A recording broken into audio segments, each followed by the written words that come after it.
Existe uma face do nosso feminino que vive oculta porque nós mesmas temos medo da força que ela tem. Ela abre caminho para que a gente possa fazer o que a gente quiser e ser exatamente quem a gente é, sem nenhuma restrição. Mas um caminho de liberdade também pode assustar quem passou muito tempo enjaulado. Vai ver, é esse o medo que a gente tem dela. Porque depois que ela se soltou, ela saiu correndo por aí e ninguém nunca mais parou essa mulher. Hoje a gente vai falar sobre o arquétipo da mulher selvagem, conectado com a lua minguante e com o período pré-menstrual. Bem-vinda, sagrada mulher rebelde! Esse podcast é um convite de reconexão com a mulher sagrada que habita dentro de ti, com a tua sabedoria, intuição, ancestralidade e força criativa. Uma reconexão com a deusa que tu já é, sem que tu precise negar qualquer parte de ti mesma. Eu sou a Sophie e vou te acompanhar nessa jornada. Bora?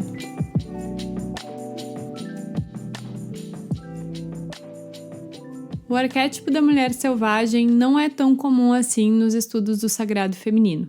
E talvez em alguns livros e estudos que tu vai fazer ao longo do caminho, tu nem ouça falar sobre ela. Isso porque a lua sempre foi estudada a partir daquilo que era visto. Então, os povos ancestrais só viam realmente essa fase de crescimento e de iluminação da lua e depois o retorno da escuridão. Então, sempre foram considerados mais presentes os arquétipos da donzela, da mãe e da anciã. Só que com o tempo foi se percebendo que a fase minguante e a total escuridão são coisas diferentes, pertencem a energias diferentes, embora tenham similaridades. Então, mesmo que a gente sinta no outono um frio muito similar ao que a gente sente no inverno, a gente sabe que o outono e o inverno não são a mesma coisa. O mesmo acontece com a lua minguante, que é a representante do outono na energia lunar. A compreensão, então, de que a lua minguante é uma fase separada dentro desse ciclo abriu caminhos para um entendimento mais profundo e a compreensão desse arquétipo da mulher selvagem, que vocês vão encontrar também conhecida como feiticeira ou bruxa. Mas aqui a gente não vai usar nem feiticeira nem bruxa, porque eu acho que nenhuma das duas representa ela tão bem assim. E também porque em alguns estudos vocês vão encontrar a anciã sendo chamada de bruxa, de feiticeira. Então, para não gerar confusão, a gente deixa esses nomes fora da roda e aqui a gente vai chamar ela de mulher selvagem. E também porque feiticeira e bruxa não são exatamente coisas com as quais todas as mulheres se conectam. Agora, mulher selvagem, sim. Mulher selvagem a gente consegue se conectar muito mais fácil. A gente consegue trazer realmente uma visualização disso para criar uma imagem arquetípica na nossa mente e a gente realmente entender quem ela é. Colocando de uma forma bem reta e direta, a mulher selvagem é esse aspecto da nossa psique que é simplesmente foda. Foda porque ela é intensa, porque ela é verdadeira, porque ela se entrega, porque ela vive com essência, com liberdade. Então, assim, é realmente uma parte de nós que não aceita todas essas construções sociais que foram colocadas sobre nós. E ela também é aquela que dá voz às nossas dores, sabe? Que expressa aquilo que a gente tentou oprimir, aquilo que a gente tentou disfarçar, que coloca as nossas dores para fora, que compartilha, que berra mesmo e tira do peito aquilo que está sobrecarregando ela. Então, ela é realmente maravilhosa, mas ela também traz muitos desafios. Afinal, ela é o arquétipo que está conectado com a lua minguante e com o nosso período pré-menstrual. Então, muita atenção aqui, né? A gente vai falar realmente sobre um aspecto foda, potente, intenso, maravilhoso, mas também um aspecto foda no sentido de desafio, né? A gente sabe bem como esse período pré-menstrual, como esse processo pode sim ser muito desafiador. Mas a gente não vai começar por aqui, a gente vai começar então pela lua, como a gente tem feito nos últimos episódios. A chegada da lua minguante representa o período em que a luz da lua começa a diminuir, em que a luz da lua começa a minguar e começa a ficar mais fraca a cada dia até que a gente chegue na lua nova, na total escuridão. A lua minguante, então, representa um momento em que a força gravitacional da lua está diminuindo sobre a natureza. Isso significa que lá na natureza, nas plantas, onde a seiva estava nos galhos e nas folhas para cima, super cheia, como a lua cheia, começa a minguar, começa a descer de volta para as raízes. É o período, então, em que a natureza está voltando a se recolher, a recolher a sua energia. Nas marés também é um momento em que os astros não estão alinhados, né? O Sol e a Lua não estão alinhados, então perde aquela força gravitacional e as marés ficam mais tranquilas, né? Ela pode até estar cheia, mas ela vai estar tranquila, vai estar serena. Então, com isso, a gente percebe que no ciclo lunar está acontecendo um movimento de recolhimento de energia. E então, a gente fazendo um paralelo com o ciclo solar, ela representa o outono justamente porque é o momento de recolher, é o momento de diminuir o ritmo e de ir se preparando para a chegada da escuridão. No caso do outono, a chegada do frio, né, e do recolhimento que vem com o inverno, esse momento de pausa. E o outono, ele nos dá realmente um excelente exemplo para que a gente trace um paralelo com o nosso ciclo fértil. Porque o que está acontecendo no outono é um momento de recolhimento da natureza para que ela possa se restaurar e se regenerar. É um momento de realmente morte, onde a natureza se entrega, onde as folhas caem e a natureza começa a se entregar. O mesmo acontece no nosso ciclo, quando a gente está no nosso período pré-menstrual. É o momento em que a gente está se entregando para morrer, em que aquele óvulo fértil não foi fertilizado, então é o momento de entregar aquilo, aquela vida que não aconteceu, né? E aí a gente está realmente vivendo uma morte interior. E eu sei que as pessoas têm muito medo dessa palavra morte, né? Ela carrega muito estigma, mas essa é uma das forças do feminino. A força de morrer e continuar viva todos os meses, de passar por uma morte interior. Isso é muito potente, essa é a força, essa é a chave que o feminino tem nas suas mãos e que a gente desaprendeu a usar. Então, por mais que essa palavra morte tenha um estigma, ela é completamente natural. Porque imagina se no outono as folhas não caírem, né? Então, quando chegar a primavera, não vai ter espaço para folhas novas surgirem. O mesmo está acontecendo em nós. Se eu não deixar ir certas coisas da minha vida, se eu não deixar que algumas coisas se transformem, eu não vou abrir espaço para coisas novas chegarem. Isso está acontecendo na natureza, isso está acontecendo lá no ciclo solar, no outono, está acontecendo no ciclo lunar da lua minguante, está acontecendo em mim e na minha psique. Pura potência feminina na sua maior intensidade, mas uma intensidade que infelizmente perdeu um pouco o rumo, porque a gente não está vivendo um feminino saudável, a gente não está vivendo um feminino consciente, e aí desencadeia todo o processo de TPM sobre o qual a gente vai falar um pouco mais para frente. Mas eu quero que você tome um momento aqui comigo, você que ouviu todos os episódios aqui da Consciência Cíclica, que tá comigo desde a anciã, que passou pela donzela, que chegou na mãe, para a gente realmente compreender como esse ciclo se fecha de forma perfeita aqui e do quanto ele fala da nossa potência, da potência que a gente é. Porque a gente vivenciou, então, o período de renascimento, de crescimento. A gente tem em nós e a gente percebeu em nós a nossa potência fértil, a nossa potência criativa, múltipla, e agora a gente está chegando no momento de morte, de transformação. Então o feminino é aquele que fala sobre vida e morte. Essa é a chave para a compreensão do nosso feminino sagrado, da espiritualidade feminina e para a compreensão de quem nós somos e de qual é o nosso papel aqui. E aqui cabe um paralelo bem importante entre a Terra, a mulher e a deusa, e a gente vai se aprofundar um pouco mais nisso no próximo episódio, mas eu vou dar uma pincelada aqui para vocês. A maioria das estudiosas que falam sobre o sagrado feminino entendem que o momento em que a gente se distanciou da deusa também foi um momento em que a gente começou a rejeitar a Terra. Um momento em que a gente começou a acreditar que a Terra é má, que a vida na Terra é como um pagamento de uma penitência. Porque a Terra, ela simplesmente ela vive esses ciclos de vida, de abundância, mas ela também tem os seus ciclos de morte e os momentos em que ela precisa expurgar certas coisas. Então, é natural que a Terra trema, né, e que a gente sinta terremotos, é natural que os vulcões em algum momento explodam, porque eles estão tirando a pressão da Terra, né? Isso é absolutamente natural. E sim, isso vai fazer com que criaturas morram, com que a vida tenha que recomeçar em alguns lugares. Mas isso é natural. E em algum momento, o ser humano começou a vilanizar isso, a acreditar que a Terra realmente era má.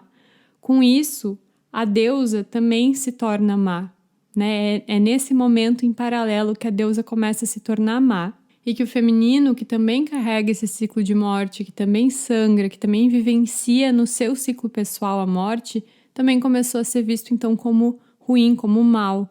Então, todas as energias mutáveis, que são a terra, que é a lua, que é o feminino, tudo isso começou a ser visto como mal, como uma energia má, e tudo aquilo que era estável, que era solar, que era imutável. Então, o Deus foi colocado como uma coisa imutável, diferente das deusas que eram mutáveis, que viviam se transformando. Deus se tornou uma coisa estável. Então, tudo que era do masculino, do sol, do Deus, era bom, e tudo que era da terra, do feminino, da deusa, era mal. O próprio cristianismo deixa isso muito claro ao retratar a mulher como a origem do pecado. Então, a mulher livre, a mulher que vive a sua sexualidade, inclusive os símbolos, né, que eram do sagrado feminino, a árvore, o fruto, a cobra, tudo isso foi retratado na lenda de criação do cristianismo como mal. Então, tudo que é do feminino aqui é mal. Inclusive, é a origem de todo mal, a origem de todo pecado. E aí se criou um abismo entre o feminino e a espiritualidade, entre o homem e a terra, sabe? A gente começou a realmente rejeitar a vida na terra. E é um momento em que a gente começa a deixar de ser abundante, porque a gente para de amar estar na terra, a gente para de olhar a experiência da terra, de estar vivo aqui, como algo bom, e a gente começa a achar que a gente está aqui só pagando penitência, só para sofrer. Quando isso não é verdade, se a gente encarasse isso de uma maneira diferente, né? Se a gente celebrasse os ciclos de transformação da Terra, se a gente honrasse e respeitasse a natureza dela e a natureza feminina, a gente ia entender muito mais, a gente ia transcender os nossos limites e a nossa forma limitada de ver as coisas, porque tudo isso são as nossas crenças, né? Então, assim, se eu acredito que a vida na Terra é dura, se eu acredito que aqui é só sofrimento, assim vai ser. Mas se eu tiver um outro olhar, se eu olhar para a Terra como uma bênção, se eu olhar para a minha vida na Terra como uma bênção, eu começar a ver a vida como uma vida abundante, será que isso não transforma a forma como eu vivo?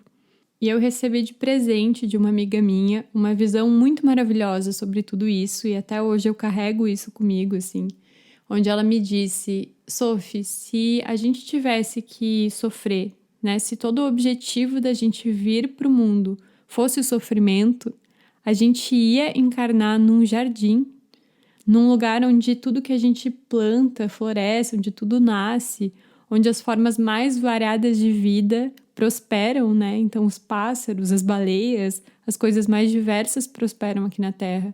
Será que se fosse pra gente sofrer, seria assim? Seria tão bonito, seria tão abundante? E esses processos mais densos, esses processos de morte da natureza fazem parte disso, né? A gente não vê muito disso acontecendo porque a gente passa um período de tempo muito curto aqui na Terra. Mas hoje, por exemplo, a nossa Terra é tão abundante porque um dia muitos e muitos e muitos vulcões entraram em erupção para que essa terra se tornasse abundante, né? Para que hoje a terra fosse fértil. Então foi a cinza de muitos vulcões que tornou a nossa terra tão fértil e tão abundante. Foi a lava de muitos vulcões que fez com que as montanhas se formassem, né? Com que as ilhas no meio dos oceanos se formassem. Então, assim, a gente tem que realmente pensar, às vezes, que a gente tem uma visão muito limitada das coisas, né? E que a gente tem que transcender essa visão limitada para realmente poder entender que tudo está conectado nesses ciclos de vida e morte da Terra. Então eu te faço esse convite, né, a começar a olhar para isso. Se perguntar mesmo, será que eu acredito que a vida na Terra é sofrimento? Será que eu acredito que a Terra é má? Ou será que isso foi vendido para mim para que eu aceitasse isso dessa forma? E eu prometo me aprofundar um pouco mais nisso tudo no episódio onde a gente vai falar sobre a deusa, sobre o retorno da cultura da deusa. Mas hoje o nosso foco mesmo é falar sobre a mulher selvagem. Então, por que eu abri esse parênteses, né? Por que eu falei disso tudo no meio do nosso episódio da mulher selvagem? Porque ela é terra. Esse arquétipo é o arquétipo que nos conecta com a vida na terra, com os nossos ciclos. Ela encerra esse ciclo de vida na terra e nos abre espaço para renascer. Então, é muito importante falar sobre os ciclos da terra quando a gente fala dela. Mas voltando então ao arquétipo, né? Como vocês já sabem a essa altura, todo arquétipo tem como embasamento uma fase da nossa vida. E a fase da vida que representa o arquétipo da mulher selvagem é uma fase da vida um pouco oculta dentro dos estudos, é uma fase de vida pouco falada. Porque se a gente voltar lá para a escola, a gente vai lembrar das nossas aulas de ciência, quando a gente era bem pequeno ainda, que nas aulas de ciência era sempre dito que a gente nascia, crescia, se reproduzia e morria. Só que essa já não é a realidade humana há muito tempo. Existe um grande intervalo hoje, né, conforme o ser humano foi prolongando o seu tempo de vida, existe um grande intervalo que é o intervalo entre ser uma mulher madura, fértil e que pode se reproduzir e ser uma mulher que é anciã e morre, né? Existe uma fase ali que é a mulher madura, que já não é mais fértil ou já não é mais tão fértil assim, mas que é uma mulher ainda muito plena de suas capacidades, ainda muito capaz, né? Não é uma mulher idosa, dependente. Então, a Mulher Selvagem fala sobre essa época de mulher madura, sobre essa fase de mulher madura da nossa vida. E o que me pega muito nos estudos de sagrado feminino é o paralelo que se traça entre o feminino e a natureza, né? Porque se a gente pensar nessa fase da mulher madura, é muito o outono. Porque o outono representa muito um momento de transformação da natureza, né? Uma fase de transição da natureza. Então, eu estou transitando entre ser uma mulher fértil e ser uma mulher anciã, mas eu não estou nem em um lado nem em outro ainda. E é exatamente o que o outono faz. Ele não é o inverno, ele não é ainda a escuridão e o frio do inverno, mas ele já está deixando cair as suas folhas, né? Então ele já está se transmutando para entrar nesse momento de inverno, mas ele ainda não é completamente isso e também não é verão, né? Ele é realmente essa transição. Então a mulher madura é essa transição entre ser uma mulher fértil e ser uma mulher anciã. E ela está soltando muita coisa, ela está deixando muita coisa para trás para poder se transformar, para poder ser quem ela verdadeiramente é. Para a gente criar, então, essa imagem e traçar o paralelo entre a fase da vida e o arquétipo da nossa psique, vamos trazer a mulher da menopausa, né? A mulher que realmente é madura, que já está na menopausa. Essa mulher vai ser o nosso guia aqui para a gente imaginar esse arquétipo, para a gente compreender ele. Então, essa mulher, ela já é exatamente o oposto daquela que começou a jornada, que era a donzela, a heroína, uma mulher jovem e ainda muito sem experiência.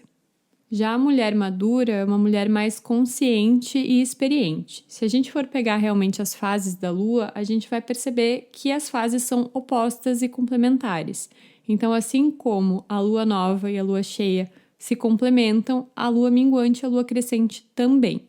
A lua minguante e esse arquétipo da mulher selvagem vem então trazer um pouco mais de pé no chão para aquela donzela, para aquele arquétipo de heroína que é absolutamente desvairado, que é absolutamente sem limite, sem controle muitas vezes, né?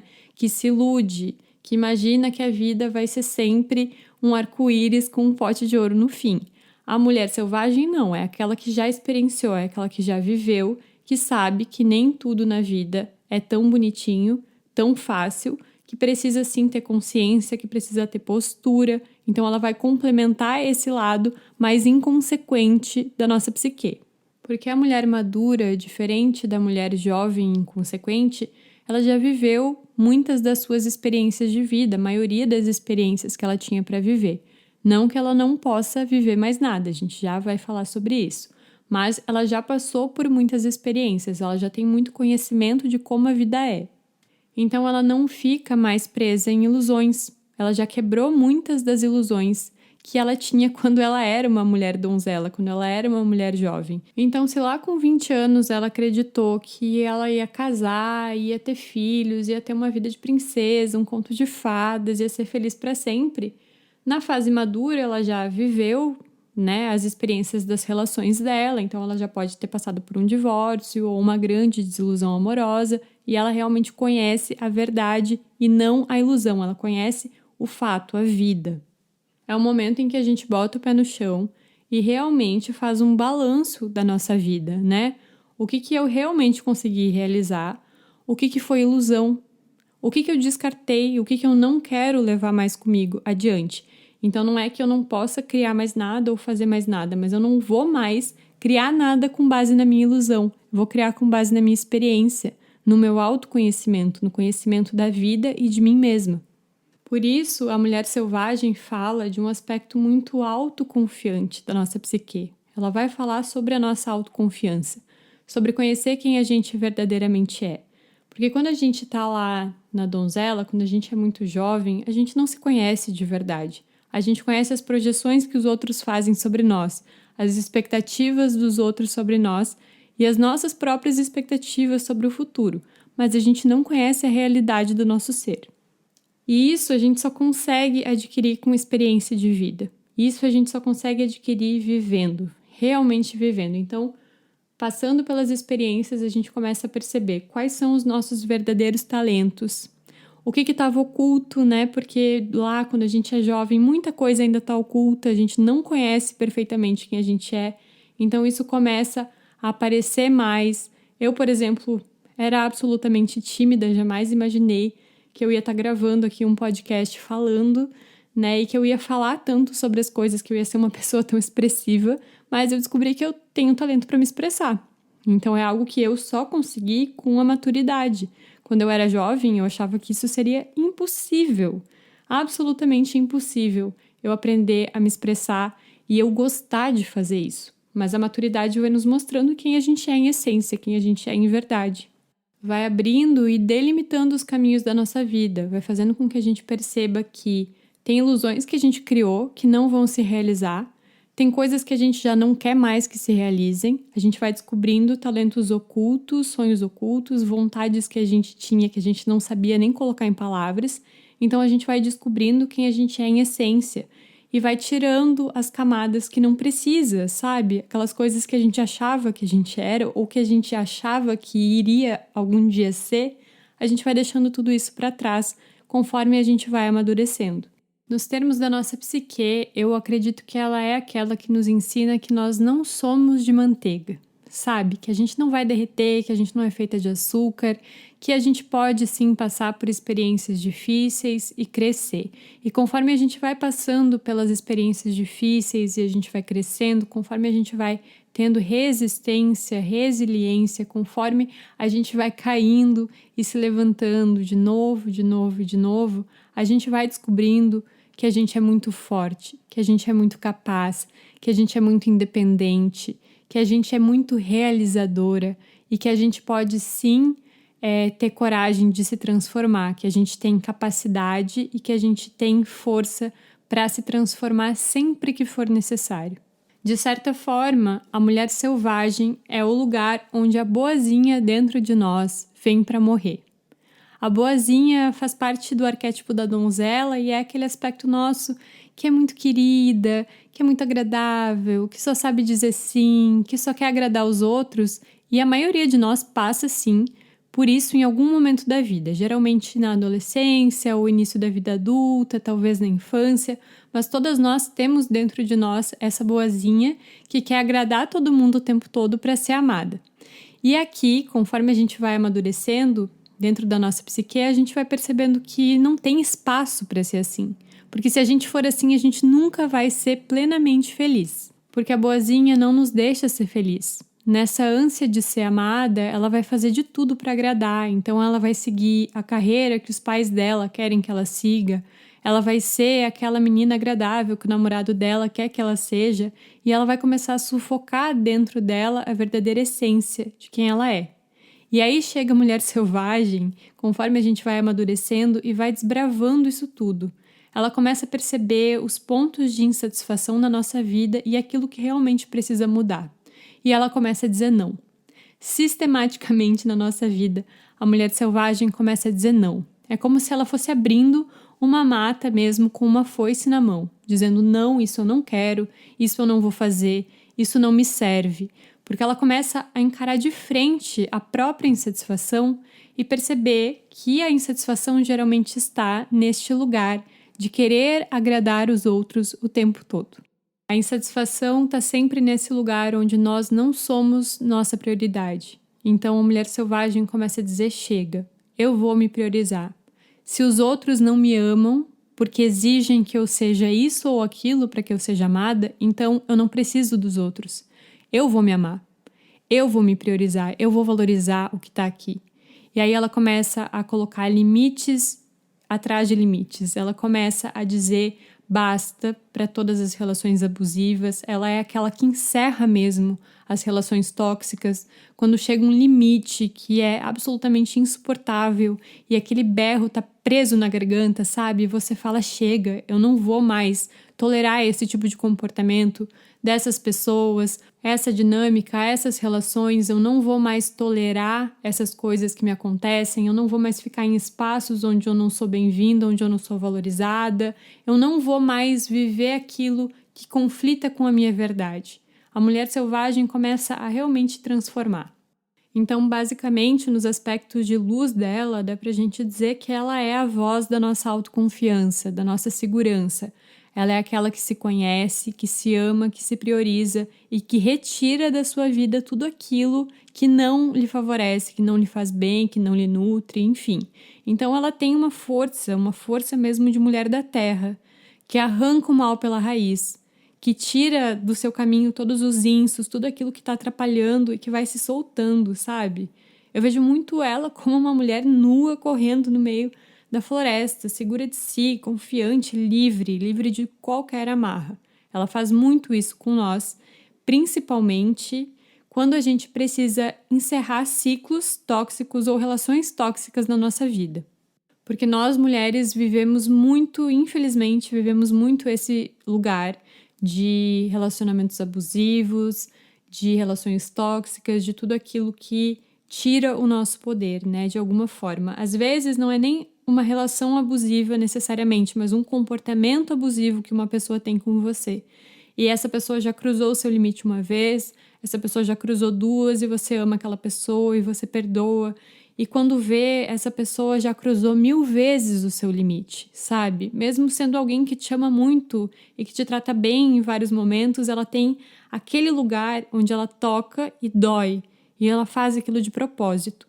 A mulher selvagem é aquela que vai se erguer contra isso e contra qualquer tipo de comportamento abusivo que qualquer pessoa tenha com nós. Então, se você já passou por um relacionamento abusivo ou já percebeu na sua vida algum ciclo assim, de tratamentos, de comportamentos abusivos que alguém tinha com você, quando você se ergueu contra isso, quando você falou a sua dor, quando você verbalizou o que você sentia, você deu um basta naquele comportamento ou na tua relação com aquela pessoa, foi a mulher selvagem dentro de ti que te deu essa voz e essa força. Porque às vezes a gente se sente muito fraca, muito frágil, muito nesse lugar de vítima, de donzela, ingênua e incapaz. E aí a mulher selvagem vem, nos pega pela mão e nos diz: vamos lá, você tem força para sair disso, eu tenho confiança, eu tenho certeza que você é capaz. E aí ela pega as suas armas, ela faz as suas danças, ela realmente se nutre e vai contra tudo aquilo que está nos fazendo mal. Ela nos tira de lugares muito dolorosos às vezes e nos ajuda a lembrar da nossa força, do nosso poder, da nossa infinita capacidade de se reerguer, de se reconstruir, de se refazer, mesmo que seja das cinzas. A Clarissa Pinkola Estes, no livro Mulheres que Correm com os Lobos, fala dessa mulher, né? Já no início do livro, ela fala bastante sobre essa mulher que é, no conto dela, a caçadora de ossos, né? Aquela que sai caçando ossos de animais que morreram para reconstruir a vida daqueles animais, para refazer aquela vida, para recomeçar aquilo. Então ela sai caçando os ossos pelas cavernas, próximo aos riachos, e aí ela une tudo aquilo e refaz aquela vida. A mulher selvagem tem muito essa cor, esse jeito da caçadora de ossos, sabe? Que pega tudo aquilo que está bagunçado dentro de nós, os nossos destroços às vezes, e nos recompõe. E eu tenho certeza que você, como mulher, já passou por isso. Todas nós, em algum momento, já passamos. E se você ainda não passou, é bem possível que você passe nessa vida. E quando você precisar dessa força, dessa autoconfiança mesmo para se refazer, a mulher selvagem vai estar ali para te ajudar. Eu fico até emocionada quando eu me dou conta que tudo isso não é conto. Isso tudo realmente existe dentro de nós, né? A gente cria essa imagem arquetípica da caçadora de ossos, a gente cria essa imagem arquetípica lá da heroína, a gente cria tudo isso, mas no fim tá tudo dentro de nós, né? A gente só cria isso para reconhecer forças que nos habitam e que nos guiam. Mas, como todos os arquétipos, né, a mulher selvagem não é feita só de luz, ela tem uma luz muito intensa, mas ela é o arquétipo que fala da lua minguante, então ela tem bastante escuridão, inclusive, presente nela, né? Todas elas têm. No caso da mulher selvagem, os processos que a gente tem com ela são bem intensos porque ela é o arquétipo que fala do período pré-menstrual, ou seja, ela fala também da nossa TPM. E nos estudos do sagrado feminino, a TPM, na verdade, não é algo natural, né? A TPM é algo que acontece a partir do momento em que as mulheres se desconectam, param de viver a sua verdade, param de viver os seus ciclos, começam a acumular muita coisa nos seus úteros, não expressam mais o que sentem, enfim, não praticam esse lado bom da mulher selvagem, que é expurgar, que é mudar, que é transformar, e acabam adoecendo. Então, a TPM seria realmente um adoecimento do nosso período pré-menstrual, ele não seria assim por natureza. E é engraçado que os nossos maiores desequilíbrios no nosso período pré-menstrual acontecem quando a gente não está vivendo a nossa verdade, a gente não está satisfeita, porque a gente não está se priorizando, a gente não está vivendo a nossa verdade como prioridade, então a gente não está se colocando em primeiro lugar, se amando, fazendo todo esse processo que a mulher selvagem nos ensina a fazer. A gente está vivendo para os outros, a gente não está conseguindo manifestar aquilo que a gente quer. E aí a gente começa a sentir muita frustração e quando chega esse momento da TPM, parece que a gente arrebenta, assim, sabe? Parece que a gente não consegue conter aquela insatisfação. Então, para mim, eu vejo, talvez você veja de outra forma, mas eu vejo que a TPM é um processo de profunda insatisfação pessoal que a gente terceiriza.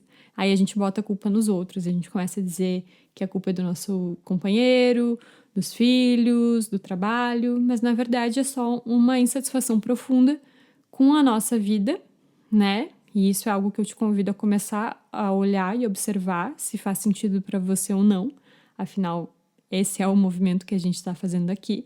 Mas perceber realmente, né? Quando você tá com essa força da TPM, né? Quando você tá nessa raiva que vem com ela, se essa raiva realmente é por motivos externos ou se é porque você não está satisfeita e aí você está terceirizando isso, né? Acontece bastante, é um processo bem intenso que a gente tem com essa mulher selvagem.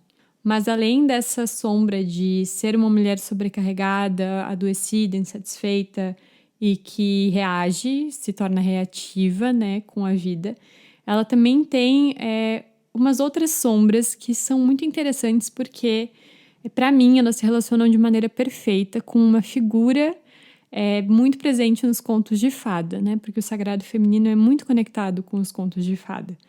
E nesses contos de fada existe um personagem recorrente que se chama madrasta. E eu vejo muito que a sombra da mulher selvagem é praticamente esse personagem da madrasta escarrado. Porque enquanto a mulher selvagem fala de maturidade e autoconfiança e a partir disso surge o nosso poder, a madrasta é o lado oposto da moeda.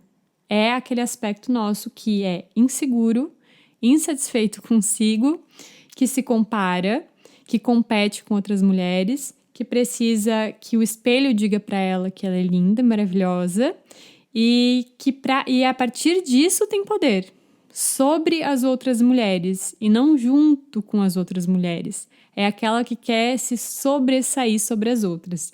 E isso é muito, muito, muito comum no feminino, a gente sabe, e a gente não pode esconder esse aspecto que está vivo em todas nós. Porque enquanto a mulher selvagem é um aspecto maduro e autoconfiante da nossa psique, e através dessa maturidade e autoconfiança adquire o poder, que é o poder de ser quem ela é, a madrasta é o lado oposto dessa moeda. A madrasta é uma mulher que compete com as outras mulheres, que se compara com outras mulheres, que precisa da aprovação do espelho, que então não tem autoconfiança, não tem amor próprio e precisa se sobressair, precisa ter poder sobre as outras, precisa se sentir acima das outras. E aí cria um ambiente de desunião, de competição, de rivalidade feminina que não adianta a gente negar. A gente já colaborou com isso e muitas vezes continua colaborando com isso porque é um padrão dentro do qual a gente foi criada. Mas, em essência, quando a gente está criando essa competição, quando a gente está criando essa fissura entre o feminino, na verdade, a gente está simplesmente mostrando, escancarando a nossa falta de autoconfiança. E calma, meu alecrim dourado, não precisa se esconder, fingir que você não faz isso porque você faz, eu faço, nós fazemos. Se a gente não fizesse, esse feminino já ia estar muito mais adiantado, a gente já estaria muito mais unida, a gente já estaria realmente colaborando em vez de competir. Não é o caso, porque a gente, como eu falei, aprendeu, é um padrão de comportamento que vem de muito tempo, né? Justamente um arquétipo que está muito enraizado dentro de nós. E o pior é que, além de nos fazer competir entre o feminino, essa nossa falta de autoconfiança profunda também nos faz muitas vezes competir com o masculino, competir no mundo dos homens por um lugar no mundo dos homens. Nesse mundo patriarcal, no mundo dos negócios, das profissões, a gente compete com os homens por um lugar que a gente não sabe nem se vai nos satisfazer, simplesmente porque a gente quer provar o nosso valor. Mas essa é uma conversa mais profunda que eu vou deixar para outro momento. De hora, eu só te deixo essa reflexão. Será que a gente está competindo com os homens por algo que realmente vai nos satisfazer? Ou será que a gente está competindo simplesmente porque a gente quer mostrar para eles que a gente também tem valor? No fim, a verdade mesmo é que essa sombra da madrasta pode parecer muito atraente, sabe? Esse papel, ele é muito sedutor, faz com que a gente crie uma ilusão de poder enorme, mas na verdade está falando de um lugar profundo, de dores muito antigas do nosso feminino, que precisam ser curadas urgentemente. E a gente tem que parar de achar que é natural a gente criar essas competições, a gente tem que parar de achar que é natural a gente ficar se comparando e competindo entre o feminino o tempo todo. E a gente precisa começar a fazer essa transformação de dentro para fora. Eu tenho uma fé enorme que o dia que a gente começar a fazer isso, a gente vai perceber que um feminino unido, um feminino harmônico, um feminino que trabalha a favor de si, onde uma olha pela outra, onde uma guarda a outra com a sua força de mulher selvagem, é um feminino que tem potencial de prosperar muito nesse mundo, de transformar muito esse mundo, de fazer realmente as transformações que precisam ser feitas na força dessa mulher da terra, desse arquétipo que vive dentro de cada uma de nós. E eu espero que depois desse episódio você comece a olhar para o seu período pré-menstrual com um pouco mais de carinho, com um pouco mais de atenção, percebendo que a mulher que está ali, esse arquétipo, essa força que está ali é uma força transformadora, transmutadora. Começa a se observar, começa a vivenciar esse ciclo como algo natural e algo bom e abrir espaço para que a mulher selvagem fale contigo, te mostre o caminho de transformação, te mostre a força que tu tem, sem que essa força precise ser raivosa, sem que essa força precise ser contra os outros, mas que essa força seja usada a teu favor. Que seja uma força amorosa que nasce de dentro para transformar a tua jornada. Então, na força amorosa dessa mulher que habita dentro de cada uma de nós, a gente encerra aqui essa série sobre os arquétipos lunares. Espero que tu tenha gostado e, como eu sempre falo, se ficar com qualquer dúvida, me manda um sinalzinho de fumaça, manda um e-mail ou me procura nas redes sociais e bora trocar ideia, bora colaborar mais entre esse feminino para que a gente possa crescer e prosperar cada dia mais. No próximo episódio, a gente vai falar sobre a deusa. O que a gente perdeu quando se afastou dela e o que a gente pode ganhar se reencontrando com ela novamente. Te espero lá. Esse podcast é feito com todo amor, dedicação e entrega. E meu sonho é que ele possa chegar ao número máximo de mulheres possível. Me ajuda a realizar isso? Compartilhe esse podcast com as tuas amigas, chama elas para esse círculo e vamos juntas despertar a sagrada mulher rebelde que habita em cada uma de nós.